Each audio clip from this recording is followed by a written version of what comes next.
देशवासियों को गरिमापूर्ण जीवन देना ये हमारी प्राथमिकता रही है।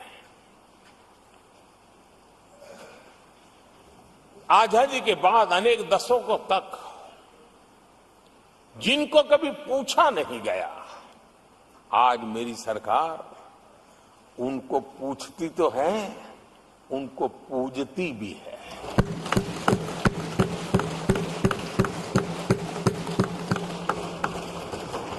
हमारे दिव्यांग भाई बहनों के साथ हमने मिशन मोड में उनकी कठिनाइयों को समझ करके माइक्रो लेवल पर उसको एड्रेस करने का प्रयास किया है और व्यवस्थाएं विकसित करने का प्रयास किया है ताकि वे गरिमापूर्ण जीवन जी सकें और कम से कम किसी का सहारा उनको लेना पड़े, इस दिशा में हमने काम किया है। आदरणीय सभापति जी, हमारे समाज में किसी न किसी कारणवश एक उपेक्षित वर्ग, यानी एक प्रकार से समाज में बार बार हरदूत होने वाला वर्ग, वो ट्रांसजेंडर वर्ग है। हमारी सरकार ने ट्रांसजेंडर साथियों के लिए कानून बनाने का काम किया है और जब पश्चिम की दुनिया के लोग ये सुनते हैं तो उनको भी गर्व होता है, जब भारत इतना प्रोग्रेसिव है, भारत की तरफ बड़े गर्व की नजर से देखा जाता है। हमने उनको मुख्य धारा में लाने का प्रयास शुरू किया है। आपने देखा होगा पद्मा अवार्ड में भी ट्रांसजेंडर को अवसर देने में हमारी सरकार आ गया है। आदरणीय सभापति जी, हमारे गुमंत जनजातीय समुदाय, हमारे गुमंत साथी, हमारे बंजारा परिवार, उनके लिए एक अलग कल्याण बोर्ड बनाया है ताकि उनकी आवश्यकताओं को हम एड्रेस कर सकें और उनको भी एक स्थायी, सुरक्षित और संभावनाओं वाला जीवन प्राप्त हो, उस दिशा में हम काम कर रहे हैं। आदरणीय सभापति जी, हम एक शब्द लगातार सुनते आए हैं, पीवीटीजी, पीवीटीजी, पीवीटीजी।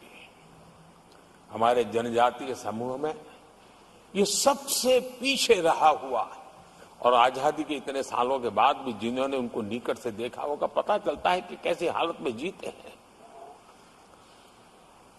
उनकी तरफ किसी ने नहीं देखा।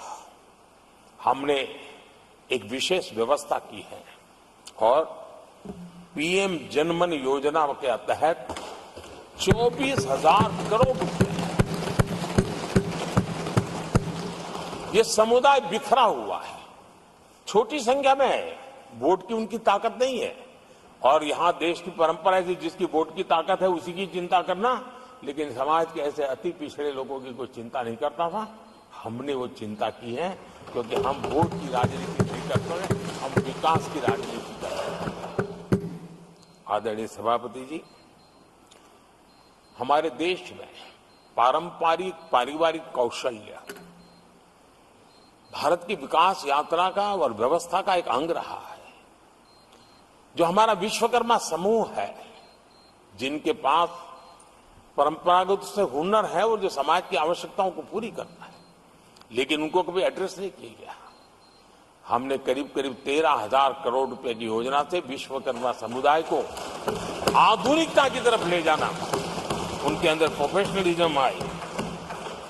आदरणीय सभापति जी, गरीबों के नाम पर बैंकों का राष्ट्रीयकरण तो कर दिया गया था, लेकिन मेरे रेहड़ी पटरी वालों को कभी बैंक के दरवाजे तक देखने की हिम्मत नहीं होती थी, हालत थी। पहली बार देश में पीएम स्वनिधि योजना के तहत रेहड़ी पटरी वालों की चिंता की गई है और आज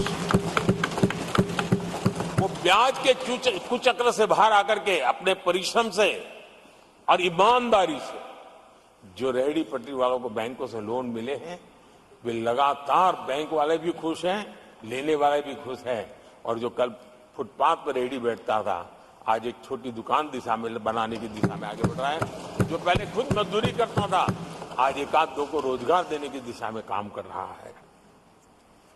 और यही कारण है कि गरीब हो, दलित हो, पिछड़े हो, आदिवासी हो, महिला हो, उन्होंने हमारा भारी समर्थन किया है।